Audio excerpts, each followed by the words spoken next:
hot cuppa and relax. It's Afternoon Karak with Aisha Al-Mazmi and Mikhail Atiyah. On Pulse 95. How on earth is it the 14th of November? I don't know. I honestly, I don't. It's just yesterday I thought it was my birthday, and a week ago we had the SIBF. Yesterday.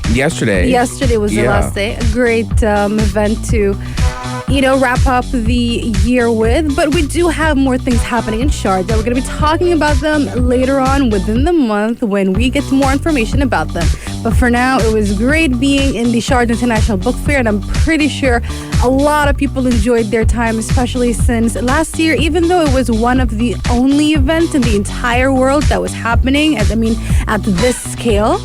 But this year was a little bit different. It felt a little bit more normal, a little bit more natural now that we saw all these amazing guests coming in from outside the UAE for this event. Last year, we had to stick with most guests joining us through Zoom calls and Microsoft Teams. So it was all online mostly. But this year, it's all hands-on and very exciting to say the least. And also, I'm so happy that you and I are accidentally matching. Yeah. You and I are wearing both a kind of a green pants and black t-shirt. And this is new, by the way. I just got this recently from Sapalash. If you guys want to sponsor me, just thought I'd put it in. just like putting it out there, aren't you? No, but I got some new clothes. I'm feeling great. It's a lazy Sunday, here on the Afternoon Karak. But we're definitely excited for what we have in store today. Absolutely. Kicking it off with the Eternals. We're going to be talking about it and reviewing it, basically seeing if were people right? Because we saw those reviews just bombing it one after the other, and those numbers, those percentages going down every single week. So we're going to be talking about that. Was that exaggerated or was that on the nose? Also, Gucci is making a $10,000 Xbox console. It's already so hard to get your hands on an actual next-gen console, but now Gucci is just making it even more harder and more expensive. Exactly. Going to be talking about some massive Marvel updates because Disney Plus Day was just over the weekend, and we got lots of information. We also got some teasers, some trailers and whatnot. Going to be talking about that. And also to celebrate Taylor Swift releasing or re-releasing her album Red after going off and recording it again.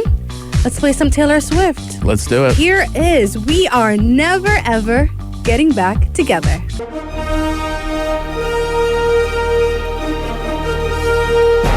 Is it an epic or epic failure? The Big Review. Movies, games, and TV in focus. Pulse 95. Let's talk about The Eternals that just came out recently last week here in the cinemas in the UAE and across the world. The US got an early release back on the 4th of November, so they were a bit ahead of us, but we are not that far off. The story follows a bunch of people who were sent from the planet Olympia. They are called the Eternals, and their job is to fight the deviants and protect mankind. And they've been on Earth for thousands and thousands of years, waiting for basically a signal from the celestial Erisham to tell them that they are allowed to go back home. And it's a story of how, their history, how they came here, and also basically them getting to uncover some secrets they never realized were happening right beneath their nose. Now, if anybody has been keeping up with the news, they know that this movie has been getting bombed very badly from left and right. It is considered one of the lowest rated Marvel movies ever. And while I personally don't think it is the worst Marvel movie, but at the same time, I cannot give it a high score at all. I feel like it was, I don't know how to explain it, but it was right in the middle. Exactly, literally. Very much in the middle. So what I love about this movie, first off, before I get into the criticisms, it finally touches on the Celestials, these omniscient beings that are the creators of the universe in Marvel. And me and my friend, we were getting goosebumps. We were like, oh my God, the Celestials. Because we used to talk about these beings back in high school. It's like, imagine if Marvel gets to the point of Celestials, and we're finally to that point in the story. And, all that excitement starts to slowly dwindle as we focus on these eternal characters whose role is to help humanity rise up in civilization and technology, but then starting to doubt their roles and purposes, which is an interesting concept. Yeah. But then a lot of them, for beings that live for thousands of years, their motivations are quite flimsy, and they change their minds in a matter of minutes. It's weird. I think the reason why we might feel that could be something to do with just like similar to Venom when I said it's a great movie, but it was just kind of it felt very short. Yeah. I think it's similar here, but in a different way. It wasn't the editing, but perhaps the writing, maybe some of the cutting, maybe some of the directing. Maybe even just the fact that every single character does not get to shine properly.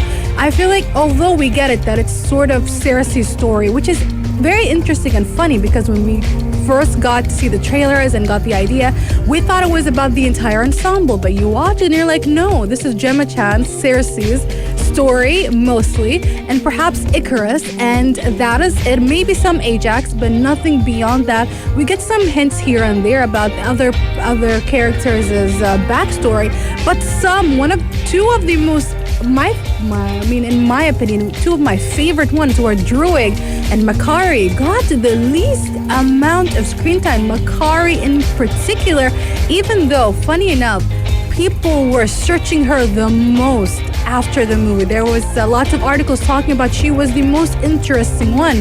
But again, what's up with the fact that when it comes to her dialogue, it's probably just in the last half, in the last quarter of the movie. And even though like her powers were incredible, maybe because I'm a little bit biased and I love super speed, but still I feel like what is really going on here? And also Cersei's powers, which are quite magnificent and very interesting, but I feel like the way they kind of shed light on it made her sound incredibly weak, when in fact she very much isn't. Yeah, and the problem with Cersei, in my opinion, also is that I don't entirely know her character. I know maybe certain traits. Exactly. But we know she's sweet. Yeah, that's it. And like, what's up with the love plot between her and Icarus? Like, they love each other, but why? I never know why they love each other, and it's just like I don't see the chemistry there. I get you. The chemistry is very, very small, which is funny if you look at Gilgamesh and Thena, for example. Even though we get small glimpses of their romance, and even then, I resonated with that more than their subplot. Exactly, and same with Druid and Makari. It was very interesting that there were so many romances happening in that movie. Matter of fact, there was one that for some reason at the end they reveal it, and it's like, wait, that was what her motivation was? When did this happen? And exactly. This is the problem with this movie. Too many characters, they can't set up everything, and so you're just left with minute subplots that don't have anything at the end of the day. Well said, Mikhail. Well put and well said. And it's hilarious because we thought that was going to happen all the way back in 2012 with the Avengers. We thought it was going to happen with Guardians of the Galaxy. Basically, we thought it was going to happen with every team up in Marvel. But we had such high hopes because they have succeeded every single time for them to fail with the Eternals. Let's take a quick break. We've got some text messages. I'm guessing it's from our lovely Marvel overseer Hind. We're going to be chatting to her and to the rest of you guys after this short break. So stay tuned and stay locked to Pulse 95.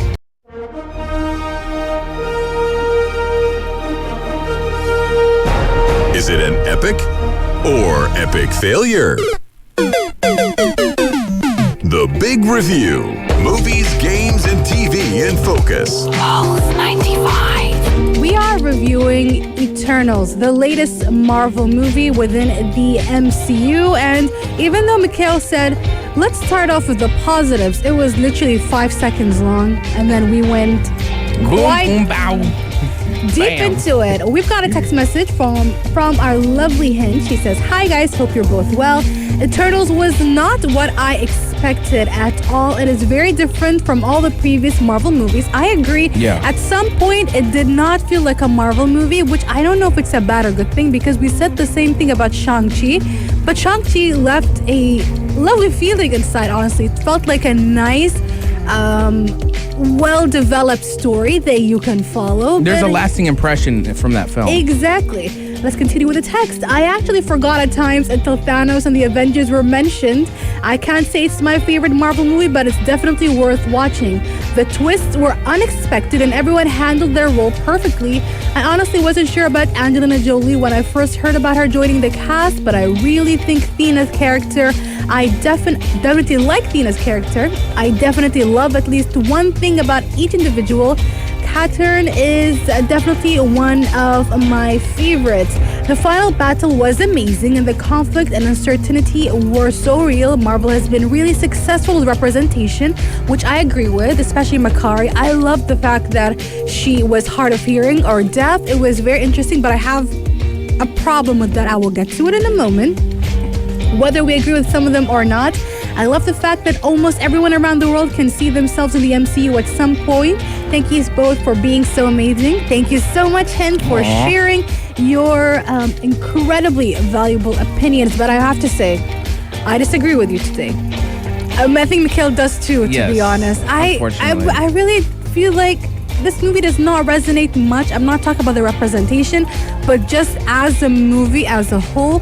Now, back to Makari's part, it is the fact that, okay, this is me just picking some little minute details and being angry about them. Okay. Back when we get the flashback in Babel, and she is basically talking in sign language. Now, again, me being extra, obviously sign language is based on different countries and different languages, and every single country, like for example, there is an American English sign language, there is British English sign language, so forth and so which on. language was she using sign language for? Even if she, I mean, it makes sense that she would be using American sign language, even though, again, we're gonna pretend for the movie's sake. Let's suspend our belief because it's more of a representation thing. So it's fine, it's perfectly fine, it makes sense.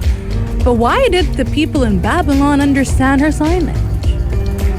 I have no idea. I mean, if it was Druid, because it would have made more sense if Druid was interpreting on her behalf, as in he was speaking and telling them what it means. Unless she taught them, which would be interesting. No, I think it was Druid translating for them. Yes, but then there was a part when with the thieves. Yeah. The thieves were speaking, and it wasn't Druid himself. And that one kind of been like, Marvel, Chloe, that's a little bit of a small technicality, small issue. And also there was an issue of the, I'd say, it wasn't a continuity error, but rather a dialogue error, a mistake where back when they were in Babylon, they said 7,000 years. Yep. And then when we go back to the present, they say 7,000 years again, which obviously makes no sense. And then somewhere down the line, they said centuries, 7 centuries or something like that. It's like, wait, that's just a few hundreds of years. But that's actually not my biggest issue. My biggest issue is that this movie, and they say again and again that they're family and that they should do things together as a family. They should come back as a family. These people act like they're co-workers to one another. They never show that they are family. It drives me nuts. I mean, the quote-unquote family in Black Widow were more family than them to an extent. Oh my I feel like God. maybe they were trying a little bit too hard and they fell short, which isn't something that is surprising. I have to disagree also with Hind about Angelina Jolie because I was excited about her before the movie. I watched the movie and I think it falls into similar things as Druid and Makari, where you're like, why isn't she talking? Why am I not seeing her I started making jokes with my friend. I'm like, any scene where Angelina Jolie is just standing around doing nothing, I'm like, hey, look at that. They just paid her $50,000 just to do that scene. Probably millions. Probably millions. Which honestly, I feel like I'm not talking about giving her the money as a waste, but having her up there on screen where she is more than capable of being her great self. Very little contribution. Exactly. She could have been a massive part of this. I don't know what was happening with the movie, which is why I feel there's like even a whole subplot with her about, her memories overloading and getting insane. No payoff for that. We don't know if they're going to even... we kind of understand that okay, we cannot really can't go into too much of it. Details. We're going to talk about that after the break. We'll talk about that. So I'm going to be very generous and give this movie a 5 out of 10. Yesterday I was giving it a 6. I feel I'm going to drop it to 5. That's exactly why I'm going to give Eternals. Eternals is an average Marvel film that for fans is acting as necessary filler to provide context for future storylines. But it does nothing besides this. It doesn't transcend anything.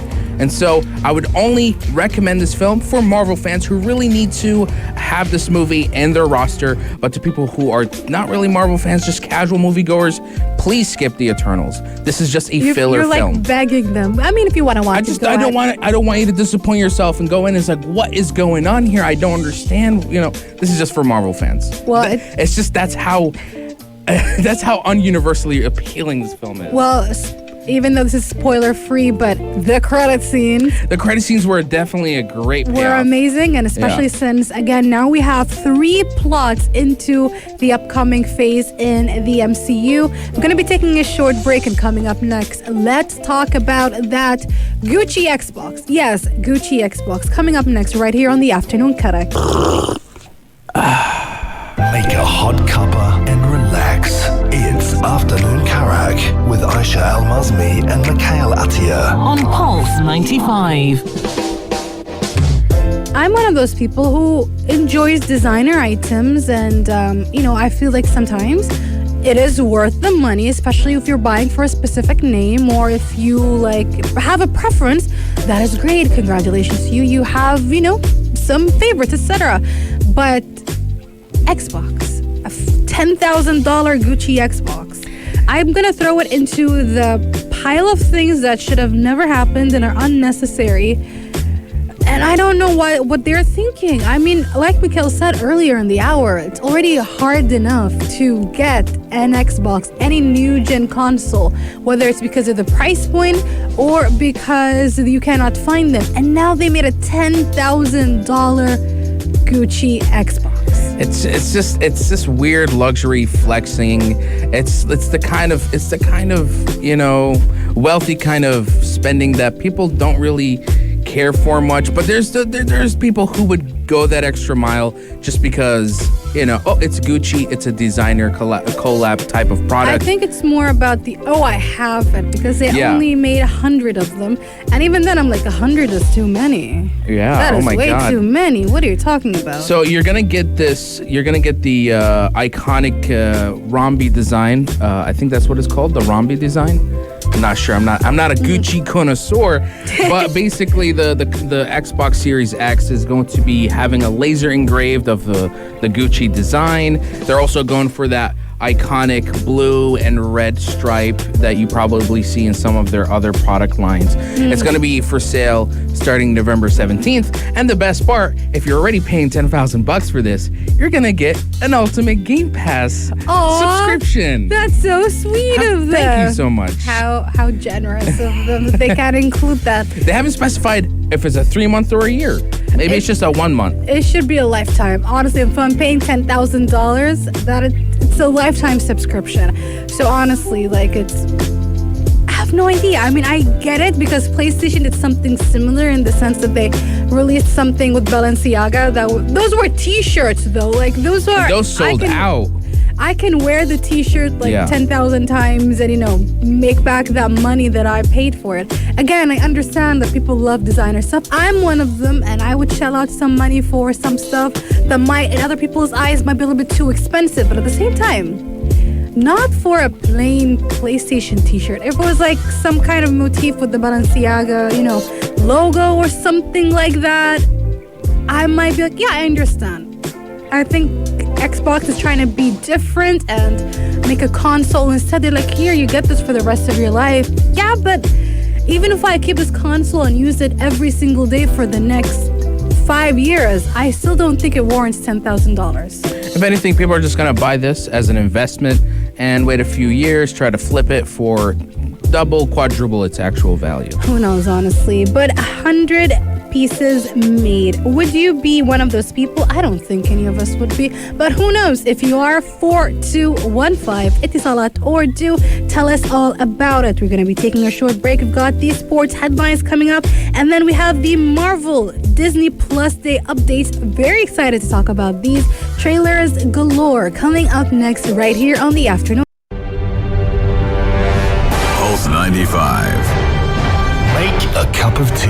This is Afternoon Karak with Aisha Al-Mazmi and Mikhail Atiyah. You're listening to Pulse 95. Well, I think it shouldn't be a surprise that we got a lot of updates from Marvel Studios during Disney Plus Day. Now, kicking it off, we got some trailers, starting off with She-Hulk, and we even got to see her kind of in costume as well. Yeah, it was just like an image, just a scene from her back, and I'm like, okay, she looking kind of swole. She looks kind of cool, incredibly cool. We got a little bit about Miss Marvel as well, which I also love. Very endearing, very exciting. I love that they stuck to her true personality, which is something that was already implied by Marvel Studios. They're going to be as close to the actual subject as they can. They're going to be true to the comics as they can in terms of her character. Also, Moon Knight, Oscar Isaac. Goodness, when I tell you I was excited. Understatement of the century. I'm telling you, these Marvel series, Disney Plus series, are really gonna just blow things out of the water. There's also the announcement for Echo. I know Hawkeye is coming out later this month, November 24th, but Echo is going to be sort of like a spin-off in the world of Hawkeye. Yes, what is something that we kind of also spoke about briefly, because Echo is going to be another deaf or hard of hearing character within the Marvel universe, accompanying Makari. Obviously, they're different. They're not the same person, but also she's also the first, I'd say, Indigenous American or Native American character that we're going to be seeing in the MCU. So lots of representation, lots of excitement all around. Now let's talk about the big announcements as well about those new shows that we're going to be expecting. Agatha Harkness, which is something I kind of called. We did say that this is going to be happening sooner rather than later, and basically the rumors are true. She's going to be getting her own TV show. If anything, this was the one show that I was hoping that it would be true because of the rumors and whatnot. So I definitely can't wait for this show to come out. I don't know where they're going to go. Probably they're going to go all the way in the back or talk about her origin story or currently what's happening with her after the events of WandaVision. There's the also announcement for Spider-Man Freshman Year. This is a new animated series that's going to follow Peter Parker on his journey to become Spider-Man in the MCU. Mm-hmm. So I definitely, any Spider-Man stuff, I'm always down for. Oh, yeah. Can't wait for that movie to come out next month. Secret Invasion, we got a small glimpse, just a picture of Nick Fury himself looking amazing and with a gray beard. With a gray beard. Things are getting serious. Incredibly serious. Cannot wait to see him back again in the front lines because he is honestly one of our favorites all across. I mean, he is one of the most important characters within the MCU, and when we thought we lost him, the amount of times we thought that, honestly, when they do kill him off, I'm going to be very upset. Hopefully they don't. Hopefully he's going to last throughout the entirety of the MCU somehow. And there's also the Iron Man revival, you could say. Ironheart. Will focus on Riri Williams, a super genius who is going to be wearing the most advanced suit. She's going to be I think she'll be designing the new version of the Iron Man and in some way becoming sort of the spiritual successor for Tony Stark. Yes, and I was expecting us to see at least something from Ironheart, especially whether it's a picture, a glimpse of what it's going to look like, or because we do have the actress who's already been cast as Riri Williams, but beyond that, we don't know much about it. A bit too soon, I think. You think so? Because I feel like perhaps they're going to wait until the release of Wakanda Forever. Maybe then. Yeah, she'll have I heard that she's going to have a cameo appearance of some kind. Exactly. So maybe after that, we're going to get a glimpse of her. And maybe they're just a little bit too busy with the amount of shows we're going to be getting one after the other. We also finally found out that Miss Marvel is coming out next year and not this year, which was what was previously predicted. So in terms of what is left in the year within the MCU, that is only Spider-Man. And then next year, unfortunately, even though it was pushed back, we do have Doctor Strange in the Multiverse of Madness kicking off the MCU phase within the next year.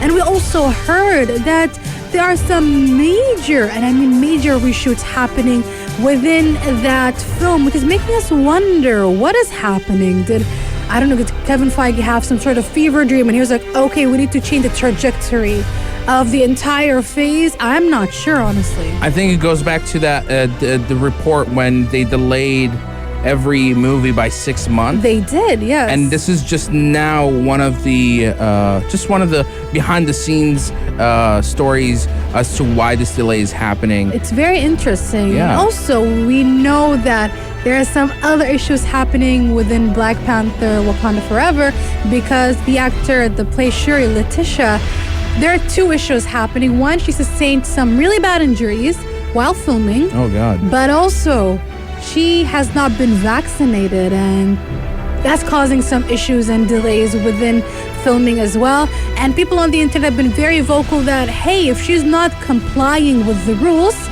it's time to recast her. That's how harsh they're being about this. And I understand their sentiments because we still are living and getting through a pandemic. It is very important to comply within the rules of your environment. And those are just some of the Marvel updates. Stay tuned for so much more as we jump into that Jason Momoa and Dave Bautista buddy action comedy pitch that they gave a couple of months ago, because apparently it's happening and MGM wins the four bitter battle. Coming up next right here on the Afternoon Karak. Make a hot cuppa and relax. It's Afternoon Karak with Aisha Al-Mazmi and Mikhail Atiyah. On Pulse 95. That buddy cop, I think it's was it a buddy cop movie or is it just A buddy cop comedy action movie. Yes, the buddy action comedy cop movie that Dave Bautista and Jason Momoa kind of pitched out into the world is actually happening. And actually now I'm thinking about it, did they pre-plan this? Was this something that was already going to happen and they just wanted to hype people up about it and get them interested and excited about it, and then this happened? Partly, maybe that could be partly the case, but I think another one is that Hollywood is crazy like that. You know, actors just meet up with producers all the time and they pitch them the craziest stories, and they're like, yeah, you know what, let's do it. I got $100 million just on reserve. Let's make this film. Let's make this film, especially since we've seen Jason and Dave together in several movies now, and there is some sort of chemistry between them, and they love each other and they want to be with each other.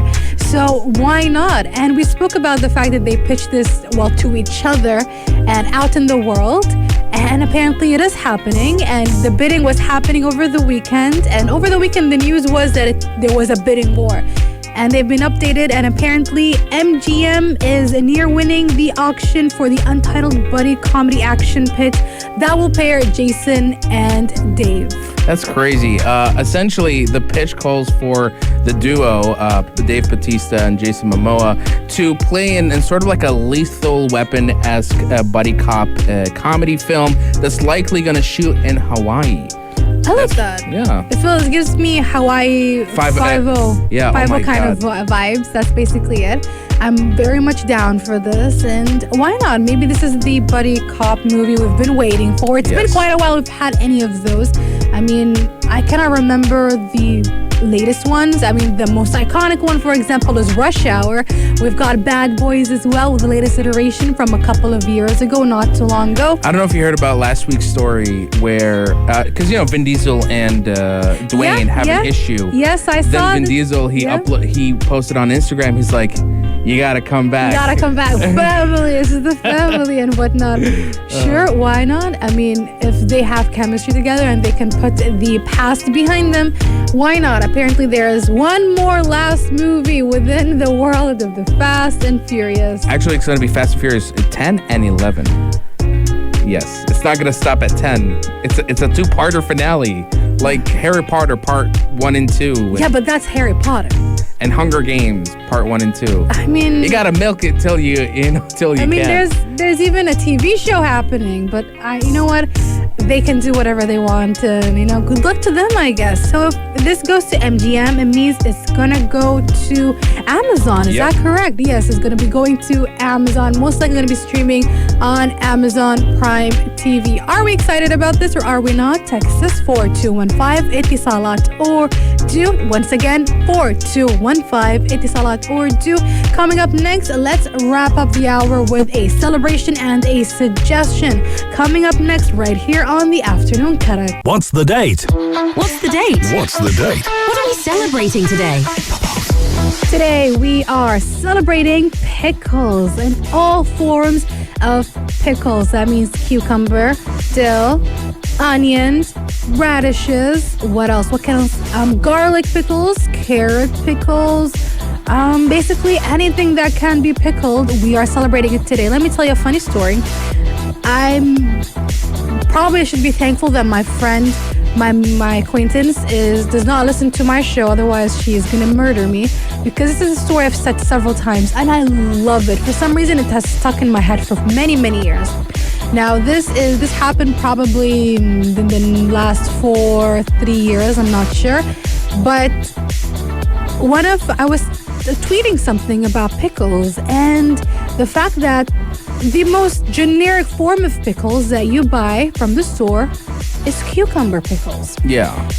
And that's when my acquaintance comes up and says, "It's cucumbers?" And I said, "Yes, it is." Oh my God. She's like, "What did you think it was?" She said, "I thought it was something different." I'm like, "It is a pickled cucumber. It is a literal cucumber." I'm sure her mind was blown at that moment. It was blown up to this day. I love reminding her this at the randomest times. I'm like, "Do you remember when you thought that cucumbers were not pickles?" She's like, "Don't remind me." I'm like, "I'm just saying, I have no idea how you did not know that." And apparently a lot of people do not know that the generic pickles we get from the store, the ones we find in burgers and as a condiment, are actually cucumbers. I feel like somebody right now is like is in the car tuning in. It's like, wait, that's what it really is. I didn't know. Well, there you go. You're welcome. You're welcome. That's one thing. But honestly, like, it's very interesting that I didn't know that. But when it comes to pickles, it is my top 10, top 5 favorite thing to eat because it just works. Honestly, it just works in anything. Honestly, it's something. I think it's only in this country, but I think if you go out to any of these restaurant shawarma joints, it's almost like they've perfected the pickle to shawarma ratio. They know just the right amount of pickles you want in your sandwich, and they always put something on the side. They put like 3 slices of pickles. I'm like, I don't think that's enough. Oh, it's never enough. But something about eating the sandwich and taking your time with the pickle, I'm like, oh, this is perfect. It's like when you go to a restaurant, it's like, I don't think I'm gonna get full from that. But then you're misled and it actually stuffs you. Oh yeah, definitely. And one of my favorite pickles, obviously pickled onions. Beautiful, amazing. Mango used to be one of my old favorites, but onions became, number one very easily, along with radish pickles, but not any radish. It is the Japanese radish. It is so good. Wherever I go, literally wherever I go, if I find it on the menu, I will order it. It is part of also banchan, which is the Korean condiments, Korean appetizers that'll go along with your food. Even when it comes to Japanese food, Japanese pickles are, oh my God, they're out of this world. Love pickles so much. Text us 4215 Etisalat or do tell us, guys, what are your favorite types of pickles? We'd love to know. Before we lead off and end this hour, we have a suggestion coming up next right here on the Afternoon Karak. It's almost 5 p.m. That was Afternoon Karak. For dessert? Aisha and Mikhail suggest... Got to wrap up the hour, but it's been so long, and I can't wait. Can't wait for the fact that we have been finally able to do this. But we're back again with the Mikhail and Aisha suggestions. This time we got Aisha. Go for it. So my suggestion is, guys, you might tell me that I'm crazy for this, but it's time for a New Year resolution checkup. It's been like, 2-3 months? Some of you are saying, Aisha, it's literally middle of November. What are you doing? And again, it goes back to what I was telling you guys back in January. Mikhail and I were telling you that It's all a construct. There is no basically time deadline for you to start off or basically reassess your goals for the year. You can start off the year whenever you want. So this checkup is for one, to basically reassess what you've been doing the entire year. Did you actually check all these boxes? How is your life going? How is your lifestyle? Do you make any big changes that you wanted? Negative and positive, what is going on with your life? And also, if you really want to basically kick it off again in January, 1st of January 2022, perhaps start drafting your New Year's resolution from now, right? Every single thing you want to do for next year. In a way, preparing yourself a month and a half before rather than a couple of nights before it and then getting panicky and then it's becoming too rushed when you're setting it all up. I mean, for me, I don't have like a yearly resolution. I have monthly resolutions. So so monthly goals, like I'm moving out very soon. I'm basically, my goal is now to dump, scrap, donate all of my stuff. I'm hopefully one of my other goals by the end of this month, I get a new air fryer. I get an espresso. Love that. I want to get a rice cooker for the first time in my life. Yes, listen. My sister's driving me crazy about this. I've been trying to speak to Umnia Saleh from Future Talk, my lovely friend. I've been repeating this since the day I met her, perhaps. For the past 2 years, I've been telling her, Umnia, get a rice cooker. It is amazing. It will save your life. Just recommend me a good brand, and I'm good to go. All of them are good. I'm going to be honest. And I promise you guys, I'm not being sponsored by Big Rice. Trust me, rice cookers are amazing. Maybe add that to your New Year's resolution or your new month resolution. Good luck and take care. We're going to be passing on the baton to Yalla Home, Big Hassan, Anna Schofield. If you missed out on any of our conversations, check out our podcast and our videos up on YouTube. Search up Afternoon Karak wherever you listen to podcasts, and also on YouTube, Pulse 95 Radio. So make sure you stay locked and stay tuned to Pulse 95.